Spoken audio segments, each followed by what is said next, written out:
प्रिय मित्रों, संगीत एक विशेष वरदान है परमेश्वर की ओर से हम सबों के लिए।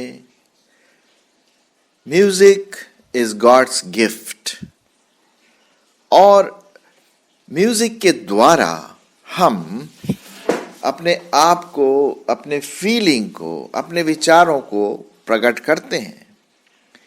अगर आप कोई फिल्म देखें या कोई सीरियल देखें तो ज़रूर बैकग्राउंड में आपने देखा होगा म्यूज़िक चलती रहती है। अगर उन म्यूज़िक को हम हटा दें तो वो बड़ा सूखा सा लगता है। वो फिल्म जो आप देख रहे हैं, वो सीरियल जो आप देख रहे हैं, एक प्रकार का सूखापन आ जाता है। क्यों? क्योंकि म्यूज़िक बहुत इम्पोर्टेंट रोल अदा करती है हमारे एक्सप्रेशन में, और विशेष करके फिल्मों में एंड सीरियल में। आजकल विशेष कॉन्सर्ट होते हैं अलग अलग तरह के। कुछ लोग ज़्यादा चिल्ला कर गाते हैं, कुछ लोग धीमी गति से गाते हैं, धीरे गाते हैं। म्यूज़िक एक ऐसा वरदान है जो परमेश्वर ने आपको और मुझको दिया है, जो हमारे जीवन में खुशी ला सकता है, दुख ला सकता है। साइंटिस्ट लोगों का ये कहना है, जो एक्सपर्ट है म्यूज़िक के, उनका ये कहना है कि म्यूज़िक के द्वारा व्यक्ति खुश भी हो सकता है, रो भी सकता है, हंस भी सकता है। मतलब हमारे जीवन में कुछ वो करता है जिससे कि हमारा जो ब्लड प्रेशर है, हमारे जो अंदर के जो सूक्ष्म बातें हैं जिसको हम प्रॉबेबली उतना नहीं समझ पाते, हमारा दिमाग जो है वो म्यूज़िक से ऑल्टर हो सकता है, म्यूज़िक से चेंज हो सकता है। अगर आपने देखा होगा, अगर कोई वॉर पर जा रहा है, युद्ध हो रहा है, तो म्यूज़िक अलग प्रकार की होगी। अगर कोई रोमांटिक सीन है तो उसकी म्यूज़िक अलग होगी। अगर कोई दुख भरी बात है तो उसका म्यूज़िक अलग प्रकार से होगा। कहने का मतलब ये है कि म्यूज़िक एक अहम वरदान आपके लिए और मेरे लिए परमेश्वर ने दिया है कि हम उसका एंजॉय करें और आराधना में अपने आप को प्रदर्शित कर सकें। जी हाँ, इसका बुरा इफेक्ट भी हो सकता है और अच्छा इफेक्ट भी हो सकता है। साइंटिस्ट का ये कहना है कि अगर आप अच्छा म्यूज़िक पौधों को सुनाएं, सॉफ्ट सूदिंग म्यूज़िक, तो पौधे बड़े आसानी से बढ़ते हैं, उनमें उनको बढ़ने में सहायक होता है। और यदि यही म्यूज़िक आप गाय को सुनाएं तो बताया जाता है कि आप गाय के से अच्छे मिल्क निकाल सकते हैं, क्योंकि उसके दिमाग पर, उसके व्यक्तित्व पर अफेक्ट पड़ता है, पौधों पर अफेक्ट पड़ता है। तो क्या ये मनुष्यों पर अफेक्ट नहीं पड़ेगा? बिल्कुल पड़ेगा। सो मेरे दोस्तों, म्यूज़िक हमारे जीवन का एक अभिन्न अंग है। इससे हम अपनी बातों को, फीलिंग को दूसरों तक पहचानते हैं। जहाँ तक क्रिश्चियनिटी की बात है, मसीहत की बात है, मसीहत में भी म्यूज़िक बहुत इम्पोर्टेंट रोल अदा करता है। आज हम इसी के बारे में बात करेंगे कि म्यूज़िक परमेश्वर का वरदान है और हमें उसके लिए इसे इस्तेमाल करना चाहिए सही रूप से। म्यूज़िक का यूज़ भी है और अब्यूज़ भी है। उसका सही इस्तेमाल भी हो सकता है और उसका गलत इस्तेमाल भी लोग करते हैं, और इसकी वजह से कई लोगों की इसमें मौत भी हो गई म्यूज़िक की वजह से। मैं आपको ये बताना मांगता हूँ। सो मेरे दोस्तों, आइए हम कुछ बातों को बाइबल में से देखेंगे और उसके बाद हम इस डिवोशन को आरंभ करते हैं। बाइबल में जब हम देखते हैं, म्यूज़िक बहुत इम्पॉर्टेंट रोल अदा करता है। भजन संहिता की अगर हम अपना दिमाग दौड़ाएं तो पूरा भजन संहिता म्यूज़िक से भरा पड़ा है। इनफैक्ट पूरे जो सारंगी है, तुरहियाँ है, ताल है, झांझ है, ये सब म्यूज़िक प्ले करते हुए परमेश्वर की आराधना करते हैं। और आपको शायद याद होगा, अगर नहीं याद है तो जब साउल राजा जो था, उस पर बुरी आत्मा आई, इविल स्पिरिट आई, तब उसने दाऊद से कहा कि भाई मेरे लिए म्यूजिक प्ले करो, मैं सुनना मांगता हूँ म्यूजिक। और जब उसने म्यूजिक, अच्छी म्यूजिक दाऊद की बांसुरी से सुना या जो भी इंस्ट्रूमेंट हार्प उसने प्ले किया, तो उससे उसको बहुत खुशी का अनुभव हुआ। So music can alter your mind. आइए बाइबल में से कुछ पदों को हम देखेंगे और देखते हैं दूसरा इतिहास और उसका 29 अध्याय 28 पद। मैं 26 से 24 से भी पढ़ूंगा। यहाँ पर इस प्रकार से लिखा हुआ है, 26 से मैं आपके लिए पढ़ूंगा। दूसरा इतिहास 29 अध्याय 26 से। तब लेवी दाऊद के चलाए बाजे लिए हुए और याजक तुरहियां लिए हुए खड़े हुए। तब हिजकिय्याह ने वेदी पर होम बलि चढ़ाने की आज्ञा दी, और जब होम बलि चढ़ने लगी तब यहोवा का गीत आरंभ हुआ, और तुरहियां और इज़राइल के राजा दाऊद के बाजे बजने लगे, और मंडली के सब लोग दंडवत करते और गाने वाले गाते और तुरही फूंकने वाले फूंकते रहे। यह सब तब तक होता रहा जब तक होम बलि न चढ़ चुकी। मेरे दोस्तों, हम देखते हैं कि म्यूजिक जब उस समय इस्तेमाल किया गया जब होम बलि चढ़ाया गया, आराधना किया गया, और ये बहुत इंपॉर्टेंट है क्योंकि ये परमेश्वर को भाता है। यिर्मयाह नबी की किताब और उसका 20वां अध्याय में आपके लिए पढ़ूंगा। 20वां तो खैर नहीं, उसका एक पद, यिर्मयाह और उसका 20-13। वहां पर इस प्रकार से लिखा है, मैं आपके लिए पढ़ूंगा 20 और 13 में। 20वां अध्याय का 13, यहोवा के लिए गाओ, यहोवा की स्तुति करो, क्योंकि वह दरिद्र जन के प्राण को कुकर्मियों के हाथ से बचाता है। जी हाँ, कितना अच्छा लिखा हुआ है, यहोवा के लिए गाओ। जी हाँ, एक परमेश्वर की दासी थी, उसका नाम फेनिजे क्रॉस्बी था, और वो नेत्रहीन थी। हालांकि वो नेत्रहीन जरूर थी, लेकिन आत्मिक रीति से वो परमेश्वर की सुंदरता को अपने जीवन में उसने अनुभव किया, और उसकी वजह से, उस कायरता की वजह से उसने 1000 से भी ज़्यादा गीत लिखे, जो आज हम मसीही लोग गीत गाते हैं, और उनमें से कुछ गीत मसीह गीत माला में भी लिए गए हैं।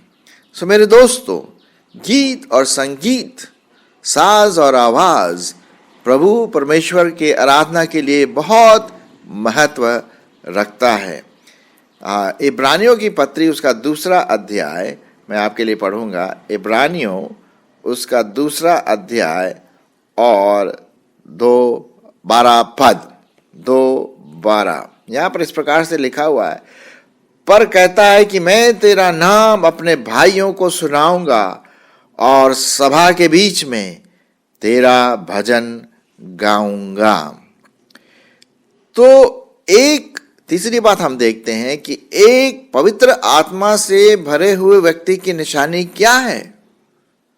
क्या है वो निशानी? मैं पढ़ूंगा आपके लिए इफिसियों की पत्री उसका 5वां अध्याय, इफिसियों की पत्री उसका 5वां अध्याय और 17 पद से आपके सामने मैं इसको पढ़ूंगा। यहाँ पर लिखा हुआ है, इस कारण निर्बुद्धि न बनो, पर ध्यान से समझो कि प्रभु की इच्छा क्या है, और दाखरस से मतवाले मत बनो, क्योंकि इससे लुचपन होता है, पर आत्मा से परिपूर्ण होते जाओ। अब यहाँ पर 19वें पद में देखिए, मैं आपके सामने पढ़ रहा हूं, और आपस में भजन और स्तुति गान और आत्मिक गीत गाया करो, और अपने अपने मन में प्रभु के सामने गाते और कीर्तन करते रहो, और सदा सब लोगों के लिए, सब बातों के लिए हमारे प्रभु यीशु मसीह के नाम से परमेश्वर पिता का धन्यवाद करते रहो। देखिए, एक पवित्र आत्मा की जो निशानी है भरपूरी एक व्यक्ति में, वो है सिंगिंग क्रिश्चियन, वो व्यक्ति जो गाता है, खुश रहता है, सीटी बजाता है प्रभु के लिए, इंस्ट्रूमेंट बजाता है, अपने हाथों की ताली बजाता है, हाथों से ताली बजाता है, वो पवित्र आत्मा से भरपूर व्यक्ति है। क्योंकि म्यूजिक एक इम्पोर्टेंट रोल एक मसीही जीवन में हम देख सकते हैं। Spirit field person singing and praising unto the Lord. मेरे दोस्तों, जब कभी आप निराश होते हैं, हताश होते हैं, हम ये देखें कि हम परमेश्वर के लिए गीत गाएं। आप कई गीतों को याद कर लीजिए। ऐसे कई गीत हैं जैसे बोलो जय, मिलकर जय, बोलो जय यीशु की जय, या एक और गीत है परम पिता की हम स्तुति गाएं, वही है जो हमें बचाता है हमें, और हालेलुया स्तुति गाएं हम, यीशु की स्तुति गाएं हम। मतलब इस प्रकार से हजारों के रूप में गीत गाए जाते हैं। क्यों ये गीत लिखे गए? ये गीत इसलिए लिखे गए हैं कि हम संगीत बजाते हुए खुशी के साथ वो गीत गा सकें, और इस तरह से हम परमेश्वर की महिमा अपने गीतों के द्वारा कर सकें। परमेश्वर की महिमा अपने फीलिंग्स के द्वारा, अपने मानसिकता के द्वारा बता सके कि ओहो परमेश्वर, हम तेरी स्तुति और आराधना करते हैं। चौथी बात, पहली बात हमने क्या देखा कि सिंगिंग म्यूजिक बहुत इंपॉर्टेंट है। दूसरी बात हमने देखा कि बाइबल में कैसे म्यूजिक को इम्पोर्टेंस दिया गया है, महत्व दिया गया है वर्शिप में, आराधना में। और तीसरी बात हमने देखा कि एक पवित्र आत्मा से भरा हुआ व्यक्ति एक गाता हुआ मसीह होता है। यह जी हाँ। और अब चौथी बात हम देखेंगे कि जब हम गीत गाते हैं तो हम अपने मन में उसको समझें कि हम क्या गीत गा रहे हैं।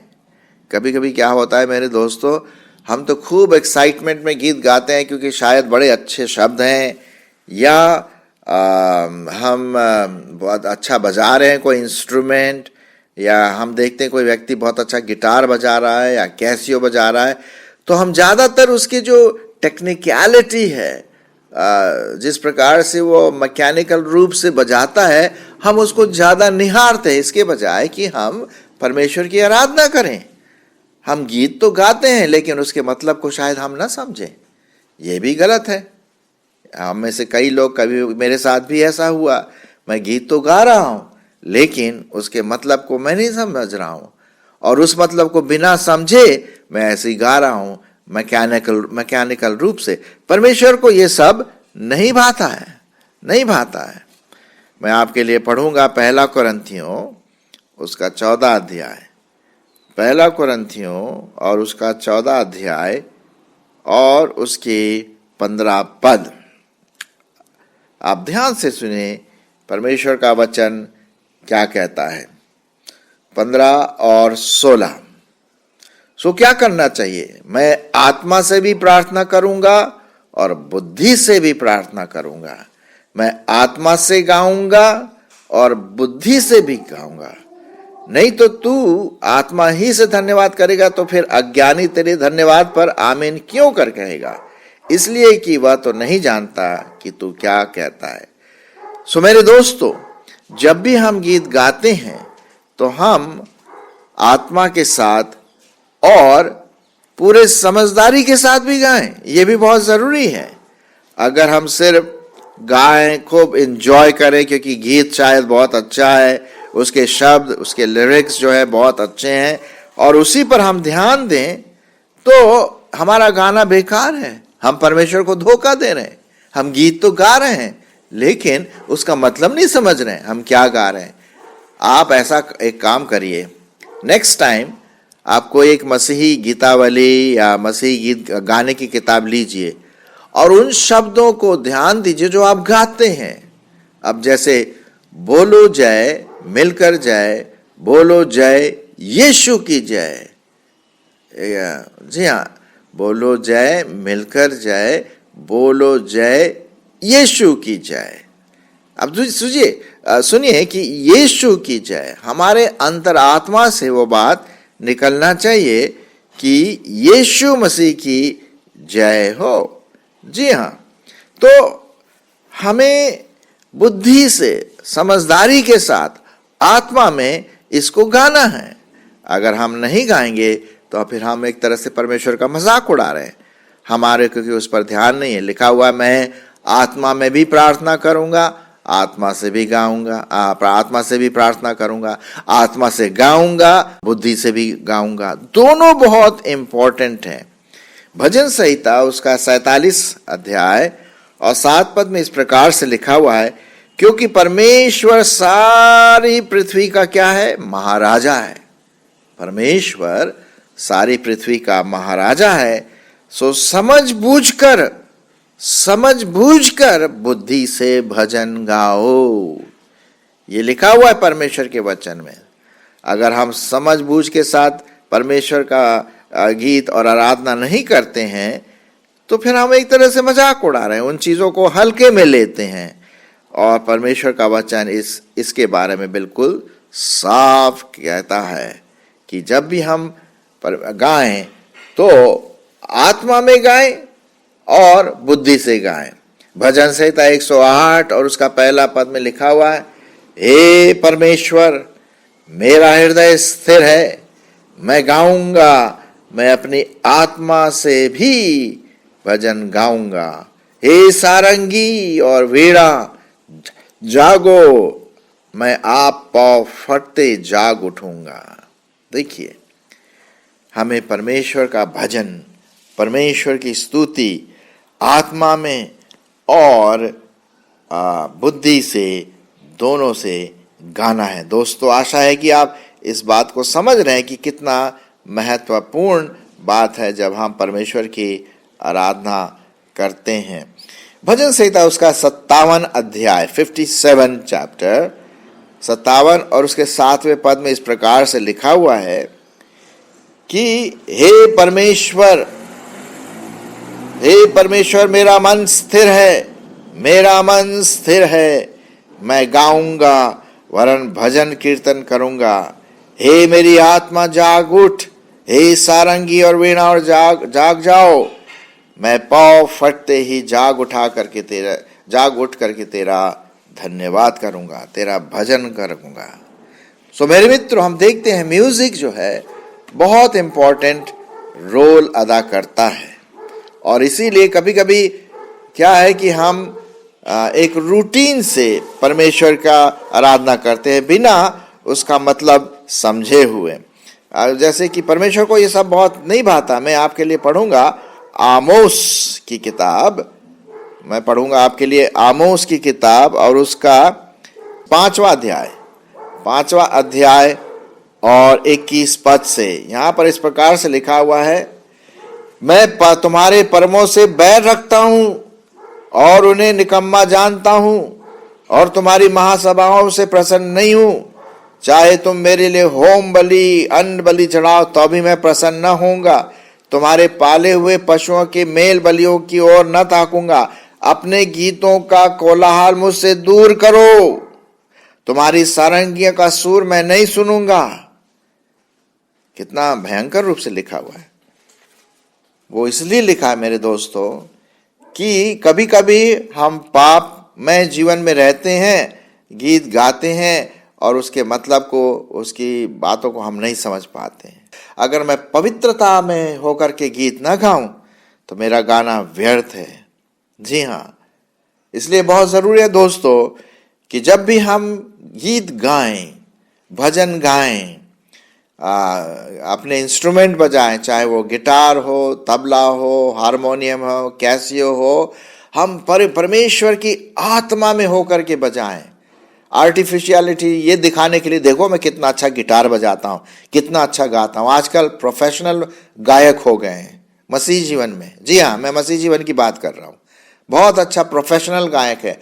आत्मा से कोई संबंध नहीं रहा, पवित्र आत्मा का कोई जीवन नहीं है, कोई उन गानों का मतलब उनके जीवन में नहीं है, क्योंकि वो बहुत अच्छा गाते हैं, लोगों को ताली बजाते हैं, अच्छा गिटार बजाते हैं, अच्छा दूसरों के सामने प्रेजेंट करते हैं, तो वाह वाह वाह वाह वाह ही तो उन्हीं की होती है, परमेश्वर की नहीं होती है।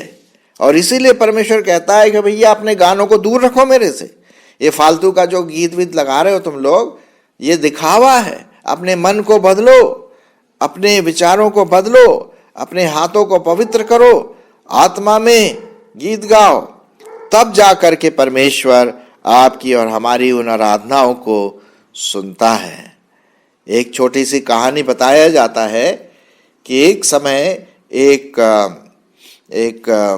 बड़े साधारण रूप से एक चर्च में आराधना होती थी। वहाँ पर ज़्यादा गीत नहीं हो पाता था, लोग सिर्फ ताली बजाते थे और अपने हाथ उठा करके गीत गाते हुए परमेश्वर की आराधना वो करते थे, है ना। और रोज रात को पास्टर के साहब के सपने में परमेश्वर दर्शन दे करके कहता था, आज तुमने मेरी आराधना बहुत अच्छी की, मैं बहुत प्रसन्न हुआ तुम्हारी आराधना से। तो बोला, प्रभु हम तो कुछ बजा हमारे पास एक्स्ट्रा कुछ नहीं है, बस हम सिंपली गाते। पर बोले वही मुझे चाहिए, तुम्हारा हृदय चाहिए, हृदय से तुम गाते हो। एक समय की बात हुई कि उस शहर में कोई जबरदस्त गाने वाले, मसीह गीत गाने वाले आए, अपने पूरा गाजा बाजा ताम झाम ड्रम तबला ये इलेक्ट्रॉनिक स्टफ सब कुछ लाया, अब पूरा वो शहर में गाए। तो इस पास्टर ने उनको अपने चर्च में बुलाया, भाई साहब आप आइए और हमारे लिए भी गाइए। तो बड़े शो के साथ उन्होंने गीत गाया, बहुत अच्छा गाया, बहुत शोरगुल हुआ। लेकिन उस रात को परमेश्वर ने दर्शन नहीं दिया उस पास्टर को। क्यों? पास्टर बड़ा परेशान। नेक्स्ट डे फिर अपने वही नेक्स्ट संडे जो गीत साधारण रूप में छोटा सा तबला था और लोग हाथों से ताली बजा रहे हैं और प्रभु की आराधना कर रहे हैं। उस रात को परमेश्वर ने दर्शन दिया पास्टर को। तो पास्टर ने बोला, पास्टर परमेश्वर पिछले हफ्ते तो मैंने एक बहुत अच्छे गाने वालों को बुलाया था, खूब अच्छा सिंगिंग ग्रुप था, कॉन्सर्ट था, बहुत अच्छा था, उस बहुत अच्छा लोगों ने एंजॉय किया, आप उसमें मुझे दर्शन नहीं दिए। परमेश्वर का सुनिए क्या जवाब था। उसने कहा, परमेश्वर ने कहा, वो गाना सिर्फ वहीं पृथ्वी तक ही था, यहां तक नहीं पहुंचा, लेकिन जब तुम गीत गाते हो तो मुझे भी सुनाई पड़ता है, क्योंकि तुम लोग पवित्र आत्मा में हो करके दिल से गाते हो। कितनी अच्छी बात है मेरे दोस्तों। मैं नहीं बोल रहा हूं कि गाने का बजाने का गिफ्ट नहीं है, लेकिन हम जो गीत बजाते हैं गाते हैं, हमें इस बात का ध्यान रखना है कि हम इसको शो ऑफ ना करें, लोग हमारी वाहवाही ना करके परमेश्वर की ओर अपने हाथ उठाए, परमेश्वर की वो आराधना करें, परमेश्वर को वो भाता है। तभी तो होम बलि मेल बलि चढ़ाते थे। सो मेरे दोस्तों, आज हमने म्यूजिक के बारे में, सिंगिंग के बारे में थोड़ा सा विचार प्रकट किया।